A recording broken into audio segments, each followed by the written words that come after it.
ஒரு வழியாக CSK team காம்பினேஷனை set பண்ணிட்டாங்க, இனிமேல் மேட்ச் எல்லாம் வின் பண்ணிடலாம் அப்படின்னு பார்த்தா, நேற்று நடந்த மேட்ச்சில் சிஎஸ்கேவோட கீ பிளேயர் ஆயுஷ் மாத்ரேக்கு ஒரு ஹாம்ஸ்ட்ரிங் இன்ஜுரி ஆகுது. ஸோ இந்த ஹாம்ஸ்ட்ரிங் இன்ஜுரி எதனால் யாருக்கெல்லாம் வரும், அப்படி வந்துச்சுன்னா என்ன பண்ணலான்னு இந்த வீடியோவில் சொல்கிறேன். மறக்காமல் இந்த மாதிரி ஸ்போர்ட்ஸ் ரிலேட்டட் கண்டென்ட்டுக்கு ஒரு ஃபாலோ பண்ணிவிடுங்க. ஹாம்ஸ்ட்ரிங் இன்ஜுரி எதனால் வருது? நம்ம வேகமாக ஓடும்போது திடீர்னு பின்னாடி கால் பிடிச்ச மாதிரி ஷார்ப்பாக பெயின் வந்ததுன்னா அது ஹாம்ஸ்ட்ரிங் இன்ஜுரியாக இருக்கலாம். ஹாம்ஸ்ட்ரிங் புல் மோஸ்ட்டாக நம்ம வேகமாக ஓடும்போதோ இல்லை எக்ஸசிவாக ஸ்ட்ரெச் பண்ணும்போது தான் ஆகும்.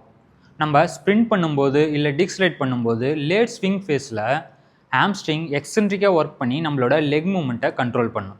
ஸோ இந்த டைமில் ஹாம்ஸ்ட்ரிங் ஸ்ட்ரெச்டு பொசிஷன்லேயும் இருக்கும், அதே சமயத்தில் ஹை டென்ஷன்லேயும் இருக்கும். ஸோ இந்த டைமில் தான் ஹாம்ஸ்ட்ரிங் மோஸ்ட்டாக இன்ஜுரி ஆகும். பிளேயர் ப்ராப்பராக வார்ம் அப் பண்ணல, ஒர்க் லோட் மேனேஜ் பண்ணல, இல்லை ரெக்கவரி ப்ராப்பராக எடுக்கலைன்னா ஹாம்ஸ்ட்ரிங் இன்ஜுரி ஆகிறதுக்கான வாய்ப்பு ரொம்ப அதிகம். ஐபிஎல் பிளேயர்ஸ் மோஸ்ட்டாக ஸ்ட்ரென்த் ட்ரைனிங்கை ஸ்கிப் பண்ண மாட்டாங்க. ஸோ இங்கே ஒர்க் லோட் மேனேஜ் பண்ணாதது, ஓவர் ட்ரைனிங் பண்ணது தான் ரீசனாக இருக்கும். அப்படி ஆன்ஃபீல்டு இன்ஜுரி ஆச்சுன்னா கிரேட் 1 ஸ்ட்ரெயினாக இருந்தால் ஃபிசியோ ஃபஸ்ட் எய்ட் மேனேஜ்மெண்ட் பண்ணி அந்த பர்டிகுலர் மசில்ஸ்க்கு கம்ப்ரெஷன் அண்ட் டீலோடிங் டேப்பிங் பண்ணி அந்த பிளேயரை விளையாட வைக்க முடியும்.